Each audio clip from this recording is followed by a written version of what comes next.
होली के दिन जिस समय लोग खुशियों से एक दूसरे को रंग लगाकर झूम रहे थे, वहीं देश के कई हिस्सों में हिंसा और पथराव की कई घटनाएं सुनने में आई।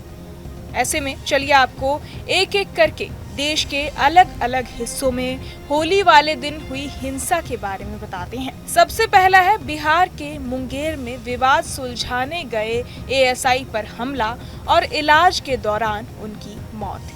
दरअसल बिहार के मुंगेर में शुक्रवार को दो पक्षों के बीच विवाद सुलझाने गए एएसआई संतोष कुमार पर गांव वालों ने हमला कर दिया। ऐसी जानकारी मिली कि उन पर किसी धारदार हथियार से हमला कर दिया गया।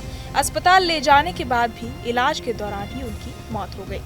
ऐसे में चलिए सुनते हैं कि इस मामले पर मुंगेर सदर एसडीपीओ अभिषेक आनंद ने क्या कहा। आज मुफस्सिल थाना अंतर्गत देर शाम में संध्या को सूचना मिली है 112 पे कि नंदलालपुर गांव में एक रणवीर कुमार का परिवार शराब पीकर के हल्ला हंगामा कर रहा है। तो सूचना के सत्यापन के लिए एएसआई संतोष कुमार सिंह डायल 112 में जो कार्यरत है वो अपनी टीम के साथ मौके पे पहुंचे।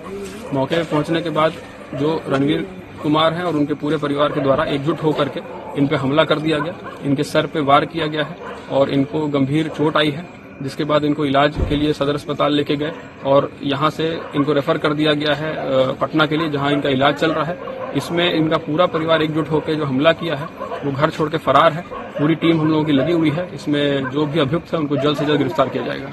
जो कल जो दुर्भाग्यपूर्ण घटना घटित हुई थी एएसआई संतोष सिंह के साथ, जिसमें इलाज क्रम में उनकी मृत्यु हो गई है, तो उनको पटना से इलाज के बाद यहाँ पे लाया गया है जो उनकी पार्थिव शरीर है। और कल रात ही में इस घटना के बाद छापामारी लगातार हम लोगों की टीम कर रही थी, जिसमें 4 व्यक्तियों की अरेस्टिंग हुई थी, जो कि नंदलालपुर गांव के जो एक परिवार है जिसके द्वारा घटना किया गया है। 4 व्यक्तियों की अरेस्टिंग की गई थी। अरेस्टिंग के बाद जो है और जो अभियुक्त हैं जो फरार हैं, इन अभियुक्त जो अरेस्टेड थे उनके निशानदेही पे उनकी अरेस्टिंग करने के लिए थाना की टीम निकली हुई थी आज सुबह। और बाकरपुर बगीचा के पास जब थाना की टीम थी तो दुर्भाग्यपूर्ण उनकी गाड़ी जो है बकरी के बच्चे सामने रोड का आने से एक पेड़ पे जा टकराई और जिससे सभी जो थाने की टीम है वो चोटिल हो गई। और इसी का फायदा उठा के जो गुड्डू यादव अपराधी है उसके द्वारा एक सिपाही का राइफल छीन करके कॉक किया गया और टीम पर ताना गया। इसमें वार्निंग दिया गया एसएचओ के द्वारा। वार्निंग के बाद जो है जब वो नहीं माना तो नियंत्रित फायरिंग एक आत्मरक्षार्थ किया गया, जो एक गोली इसके पैर में जा लगी है। ये गुड्डू उसी में संलिप्त था जो कल घटना घटी? हाँ, जो एएसआई संतोष सिंह की हत्या में मुख्य आरोपी गुड्डू यादव है और इसके और अन्य भाई हैं, जिसमें से 2 भाइयों की और अरेस्टिंग हो चुकी है। एक महिला है जो कि परिवार की सदस्य है और घटना के क्रम में वो भी शामिल थी घटना करने में, उसकी भी अरेस्टिंग हुई है। सर, खासकर जो जिस तरह से मर्मंत हत्या किया गया है, क्या लग रहा है आपको? ये घटना दुर्भाग्यपूर्ण है। इसमें 112 को सूचना मिली थी कि कुछ लोग एक परिवार के शराब पी करके हंगामा हल्ला कर रहे हैं, गाली गलौज कर रहे हैं। उसी के सत्यापन में टीम गई हुई थी। 112 पे प्रतिनियुक्त एएसआई संतोष सिंह थे, वो गए अपनी टीम के साथ और जैसे ही वो जाके दरवाजा खटखटाए तो एकाएक पूरे परिवार ने उन पर हमला कर दिया और धारदार हथियार और लोहे की रॉड से सर पे मारा, जिससे वो गंभीर उनको चोट लगी। ये सब क्या नाम है उनका, खासकर जो मारा है?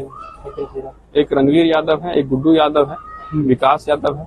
इनके अन्य परिवार के सहयोगी जितने हैं परिवार के, वो सब इसमें शामिल हैं। अगर घायल की बात करें तो कितने पुलिसकर्मी आज घायल हैं? जो रेड में निकले हुए थे 4 पुलिसकर्मी थे, जो कि रेड में निकले हुए थे निशानदेही पे अन्य अभियुक्तों की गिरफ्तारी करने के लिए। तो जो एक्सीडेंट हुआ है बकरी के बच्चे के आ जाने की वजह से, उसमें 4 पुलिसकर्मी हमारे घायल हैं। अभी हम लोगों ने एएसआई संतोष कुमार सिंह का पोस्टमार्टम किया है।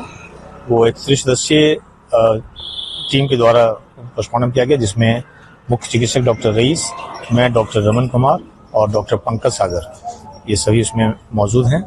और इस पोस्टमार्टम में हमें स्कल पे एक पट्टी लगा हुआ जख्म मिला।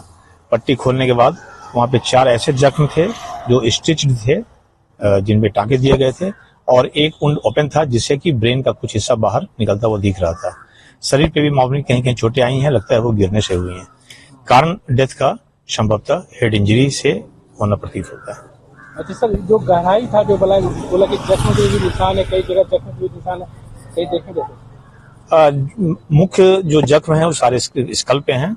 4 से 5 जख्म हैं और वही कारण है मृत्यु।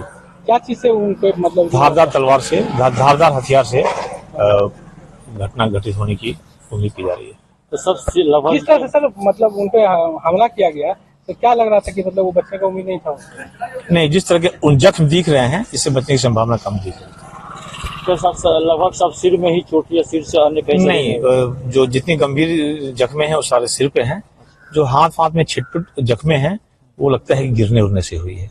लगभग क्या 4-5 जगह या 2-3 जगह। 3 जगह। जानकारी के अनुसार एएसआई संतोष कुमार के ब्रेन में 7 से 8 जगहों पर शार्प इंजरी थी। किसी धारदार हथियार से हमला किया गया था।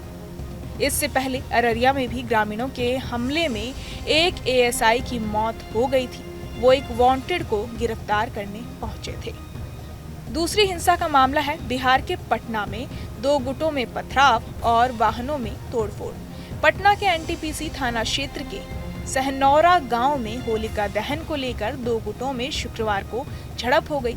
एक पक्ष ने सड़क पर होलिका दहन किया, जिसका दूसरे पक्ष ने विरोध किया। दोपहर करीब 1 बजे स्थिति बिगड़ गई और दोनों पक्षों में जमकर पत्थरबाजी हुई। मौके पर पहुंची पुलिस टीम को भी लोगों ने खदेड़ दिया। पुलिस की गाड़ी पर भी पत्थर फेंके गए। तीसरी घटना है झारखंड के गिरिडीह में 2 गुटों के बीच पत्थरबाजी की। चलिए आपको सुनाते हैं इस मामले पर अफसरों ने क्या कहा। लगे हुए थे होली का, जैसा कि आज माहौल देखने के आए कुछ अज्ञात के द्वारा खराब करने की कोशिश की। नॉर्मल है, ऐसी कोई बात नहीं है। और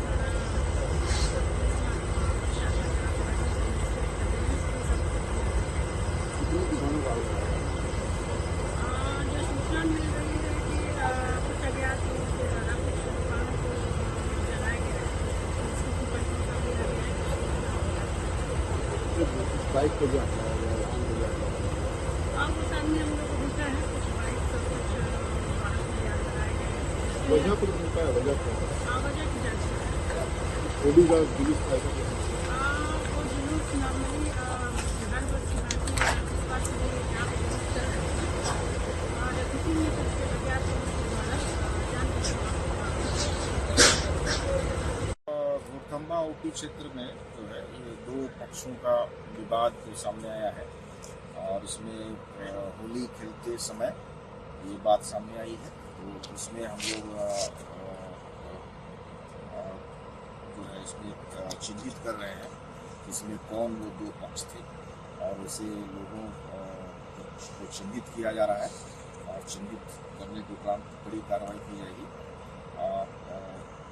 अभी जो हम लोग देख रहे हैं पूरी तरह से स्थिति नियंत्रण में है और अभी तक कोई उस तरह का जो है किसी को कोई विशेष रूप से कोई चोट या इस तरह की कोई बात अभी तक तत्काल सामने हम लोग को नहीं आई है। स्थिति पूरी तरह से नियंत्रण में है और इसमें जो भी 2 पक्ष के वैसे लोग, वैसे असामाजिक तत्व जिसको हम कहें, जो भी लोग इसमें शामिल होंगे इसमें कड़ी से कड़ी कार्रवाई।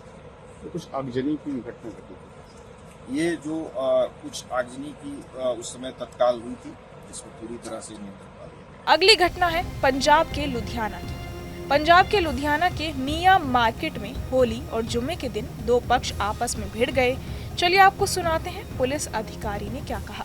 ਅੱਜ ਹੋਲੀ ਦਾ ਤਿਉਹਾਰ ਸੀਗਾ ਜਿੱਥੇ ਆਪਾਂ ਖੜੇ ਆ। ਇੱਕ ਪਾਸੇ ਮਸਜਿਦ ਹੈਗੀ ਆ, ਦੂਸਰੇ ਪਾਸੇ ਜਿਹੜੀ ਆਪਣੀ ਹੈਗੀ ਆ ਆਪਣੇ ਪ੍ਰਵਾਸੀ ਜਿਹੜੇ ਹੈਗੇ ਨੇ ਉਹ ਜਿਹੜੇ ਹੈਗੇ ਨੇ ਇੱਥੇ ਰਹਿ ਰਹੇ ਨੇ ਲੁਧਿਆਣੇ ਦੇ ਵਿੱਚ। ਔਰ ਅੱਜ ਹੋਲੀ ਦਾ ਤਿਉਹਾਰ ਸੀਗਾ। ਹੋਲੀ ਦੇ ਤਿਉਹਾਰ ਦੇ ਵਿੱਚ ਸਾਰੇ ਇੰਟੌਕਸੀਕੈਂਟ ਨੇ ਪੀਤਾ ਹੁੰਦਾ ਥੋੜਾ, ਉਹਦੇ ਕਰਕੇ ਡੀਜ਼ੇ ਚੱਲ ਰਿਹਾ ਸੀਗਾ। ਇਹਨਾਂ ਦੀ ਆਪਸ ਦੇ ਵਿੱਚ ਤੋਂ ਇਹਨਾਂ ਦੇ ਸੀਗੇ ਰੋਜ਼ੇ ਸੀਗੇ ਮੁਸਲਿਮ ਭਾਈਚਾਰੇ ਆਪਣੇ ਦੇ, तो ਉਹਦੇ ਵਿੱਚ ਇਹਨਾਂ ਦੀ ਆਪਸ ਦੇ ਵਿੱਚ ਜਿਹੜੀ ਬਹਿਸਬਾਜ਼ੀ ਹੋਣ ਤੋਂ ਬਾਅਦ ਪਥਰਾਵਬਾਜ਼ੀ ਹੋਈ ਆ। ਪੁਲਿਸ ਮੌਕੇ ਤੇ ਆ ਗਈ ਹੈ, control under situation under control ਹੈਗੀ ਆ ਔਰ ਬਾਕੀ ਜਿਹੜੇ ਹੈਗੇ ਐਫਆਈਆਰ ਦਰਜ ਕਰਕੇ ਕੁਝ ਬੰਦੇ ਅਰੈਸਟ ਕਰ ਲਏ। सर पत्थरबाजी भी हुई सर इन्होंने? ਹਾਂ, ਜਿਹੜੇ ਆਪਸ ਦੇ ਵਿੱਚ ਇਹਨਾਂ ਨੇ ਇੱਕ ਦੂਜੇ ਤੇ ਰੋੜੇ ਚਲਾਏ ਆ ਉਹ ਚਲਾਏ ਆ। तो सर किन्ने कोई हिरासत ले बंदे सर? ਹਾਂਜੀ, ਹਜੇ ਜਿਹੜੇ ਹੈਗੇ ਐਫਆਈਆਰ ਦਰਜ ਕਰਕੇ ਅਸੀਂ ਇਹਨਾਂ ਦੇ ਬੰਦੇ ਜਿਹੜੇ ਨੋਮੀਨੇਟ ਸੀਗੇ ਜਿਹੜੇ ਉਹ ਅਰੈਸਟ ਕਰ ਲਏ ਨੇ। शुरुआती सर कब शुरुआती किहदी गलती पाई गई शुरुआती जांच? ਦੇਖੋ ਇਹ ਤਾਂ ਪਾਰਟ ਆਫ ਇਨਵੈਸਟੀਗੇਸ਼ਨਸ ਹੈਗੀਆਂ ਸਾਰੀਆਂ। ਸੀਸੀਟੀਵੀ ਫੁਟੇਜ ਵੀਡੀਓਜ਼ ਜਿਹੜੀਆਂ ਹੈਗੀਆਂ ਉਹਨੂੰ ਕਰਾਂਗੇ। ਫਿਲਹਾਲ ਸਾਡੀ ਜਿਹੜੀ ਪ੍ਰਾਇੋਰਟੀ ਹੈਗੀ ਆ ਉਹ ਜਿਹੜੀ ਇਸ ਟਾਈਮ ਜਿਹੜੀ ਹੈਗੀ ਆ ਲਾਅ ਐਂਡ ਆਰਡਰ ਨੂੰ ਮੇਨਟੇਨ ਕਰਨ ਦੀ ਹੈਗੀ ਆ। ਸਿਚੁਏਸ਼ਨ ਜਿਹੜੀ ਅੰਡਰ ਕੰਟਰੋਲ ਹੈ। ਲਾਅ एंड ऑर्डर ਨੂੰ ਨਜਿੱਠ ਕੇ ਜਿਹੜੀ ਹੈਗੀ ਆ ਤਫਤੀਸ਼ ਬਰੀਕੀ ਨਾਲ करके फिर ही कुछ कर। दरअसल दोनों गुटों में ईंट पत्थर और बोतलें चली। झड़प में दोनों पक्षों के 11 लोग घायल हुए हैं। दोनों पक्षों ने एक दूसरे पर पहले पत्थरबाजी का आरोप लगाया है। पथराव और मस्जिद की खिड़कियों के शीशे टूटने के वीडियो भी सामने आए हैं। मामला शुक्रवार शाम करीब 4:30 बजे का है। बहरहाल इस पूरी खबर को सुनकर आप क्या कुछ सोचते हैं, हमें कमेंट बॉक्स में जरूर बताएं और बाकी तमाम खबरों के लिए सब्सक्राइब करें न्यूज नेशन। न्यूज नेशन अब व्हाट्सएप पर खबरों के ताजा अपडेट के लिए न्यूज नेशन के इस QR कोड को स्कैन करें।